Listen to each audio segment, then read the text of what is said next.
After a bit of manoeuvring, we've got the hinge set up so that we can solder.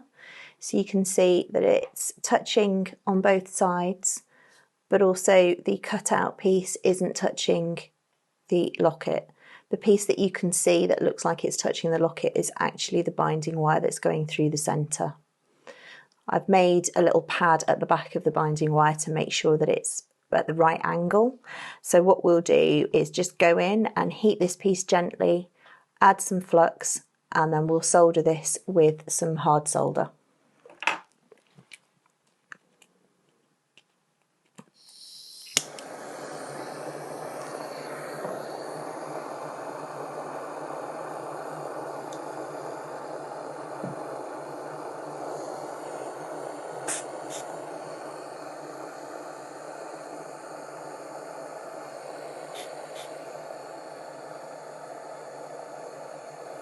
So we get the flux to bubble up before we go in with the solder, and that actually just helps to keep it in place while we're going to solder as well.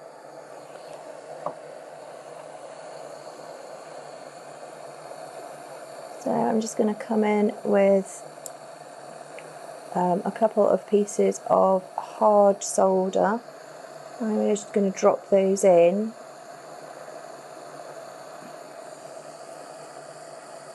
And just heat that gently. Make sure it stays in place. And drop another piece on the other side.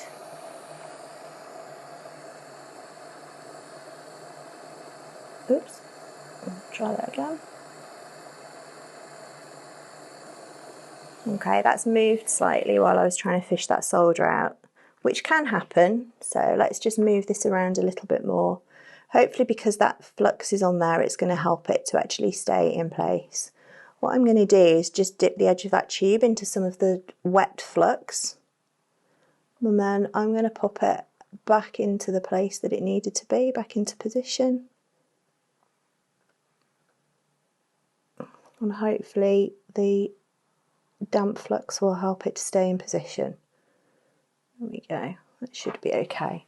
I'm just going to heat that gently, and the flux will hopefully just hold it in place a little bit.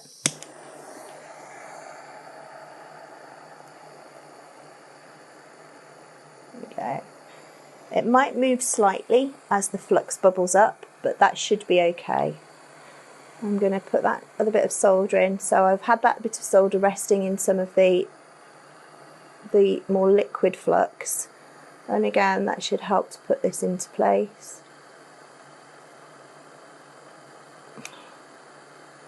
No, the whole thing's just moved again. Okay, let's try and get this back into position. So this is the most awkward part of this piece, is just being able to keep this where you want it to stay. Okay, that looks about right, although that side's a little bit dropped. I think what I'm going to do is solder this one side, which we've got nicely in position, and then we can come back in and solder that side second, instead of it moving again.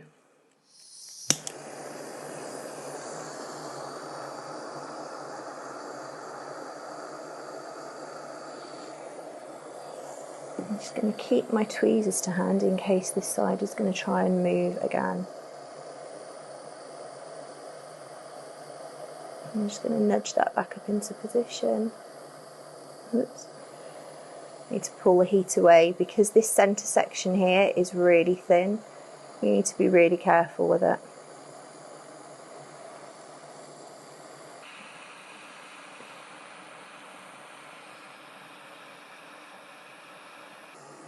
Just going to feather the heat across. Hopefully we can get that solder to flow and flow across onto the tube. Just keep an eye on the colour of the tube, and if you see that starting to glow, you need to move that heat away.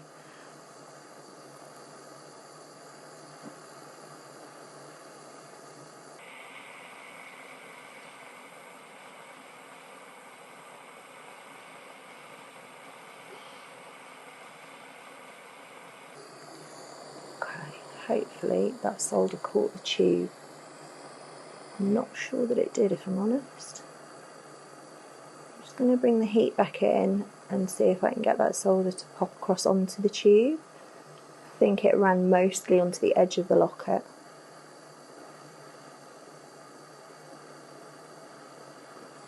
I might just have to come in with another piece.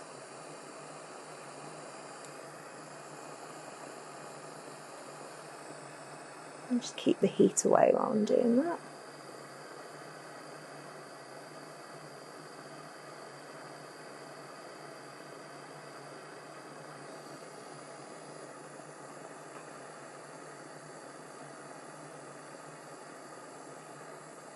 And so you're heating around the entire piece, not just concentrating on the tube.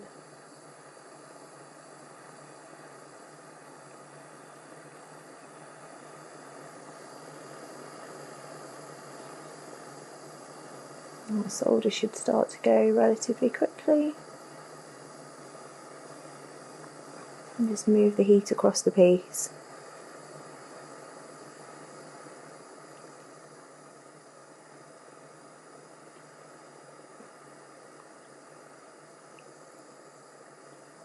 And there we go. That's soldered across, and that should have adhered that tube on that side. So what I'm going to do is just let that cool down for a few minutes, and then I'm just going to manoeuvre it very, very gently so that I can make sure that this piece of tube is right up against where I need it to solder, and then I'll just come back in and I will solder that side as well. My piece has cooled down and the one side has soldered really nicely. What I can do now is come in and solder this other side here. So I've just moved the piece around so we can get to that side easier. Again, I'm just going to put a little piece of hard solder onto the join in between the tube and the actual domed piece, and make sure that that runs onto both pieces. I'm going to keep it away from this centre piece. Even though we've got that cut out, the last thing we want to do is end up with that binding wire soldered onto our piece. So I'll just come in and get the piece warmed up.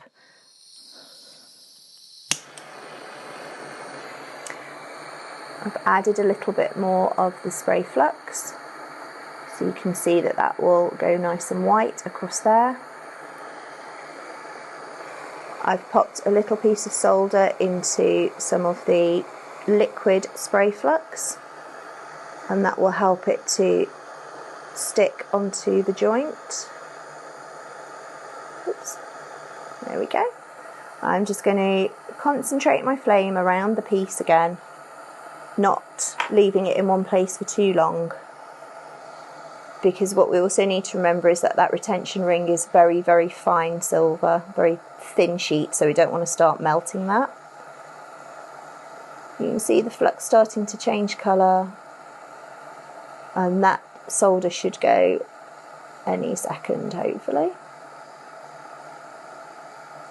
So again, just keep an eye on the colour of the metal and keep an eye on the tube, because it is very, very thin. And we definitely do not want to melt anything at this point.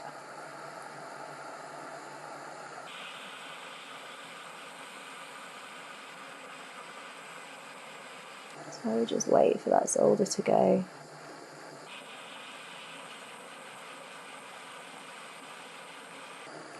The reason that this could be taking a little bit longer is because we've got that binding wire through to hold it in place.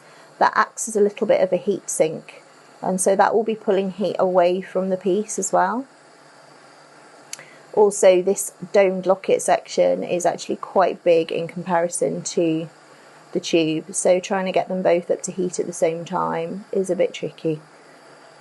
We'll just keep moving the heat around, and eventually that solder will just flow.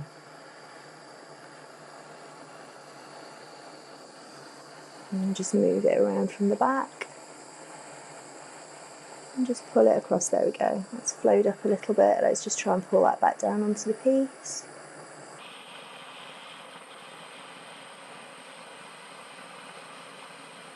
Okay, and that solder's reflowed across the tube and hopefully has come back down onto the piece, so that should be in place. What we'll do is just wait for that to cool down for a few minutes, and then I'm going to take the binding wire out of the back, and then we'll put the whole piece into the pickle to get that cleaned up. It's really important that you do wait for it to cool down and take out the binding wire, because if you don't do that, what will happen is you'll end up with your silver being copper plated in your pickle.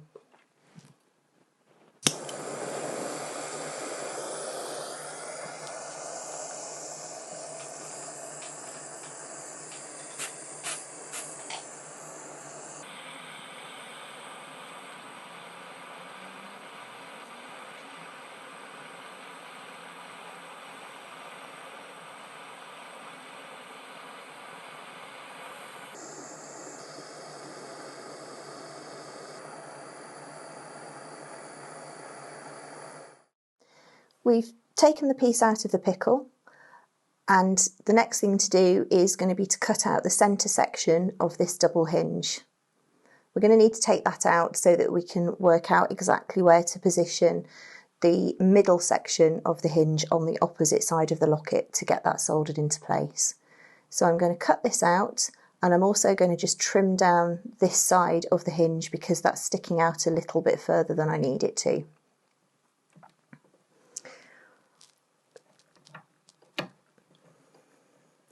So you can see straight through where we left that gap, which is great because that means that it's relatively easy to set up for sawing out. Just need to keep a good grip on the back of the locket and just start that off gently.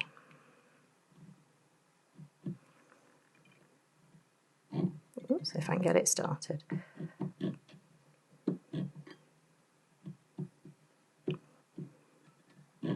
Obviously my saw blade doesn't want to catch. I'm going to try actually turning this over and holding it this direction to see if that's going to be easier to get the saw blade to catch. There we go.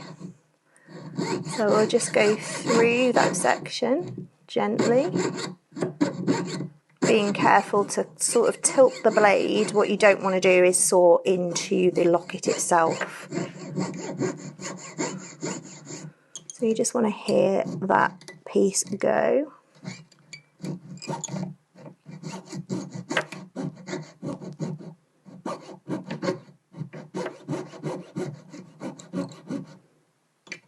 And we'll just check to see if that's gone all the way through. Yeah, that's cut all the way through on that side. So we'll just do the same on the other side.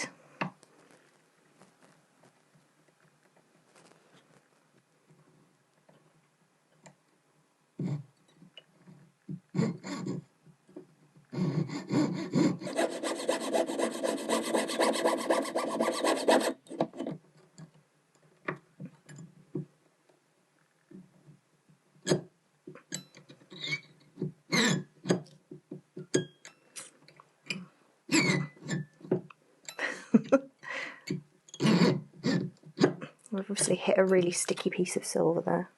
Let me turn it and come from the other side again.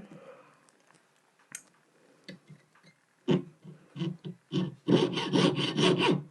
we go.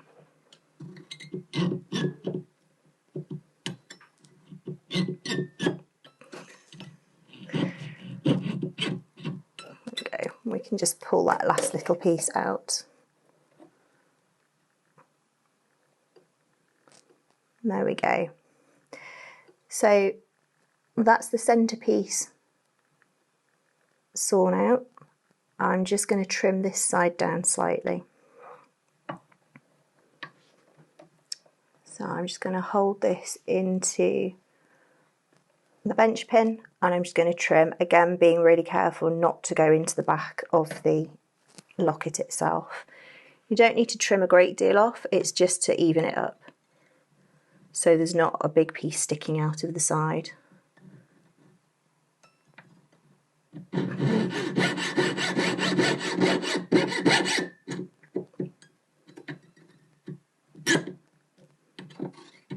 There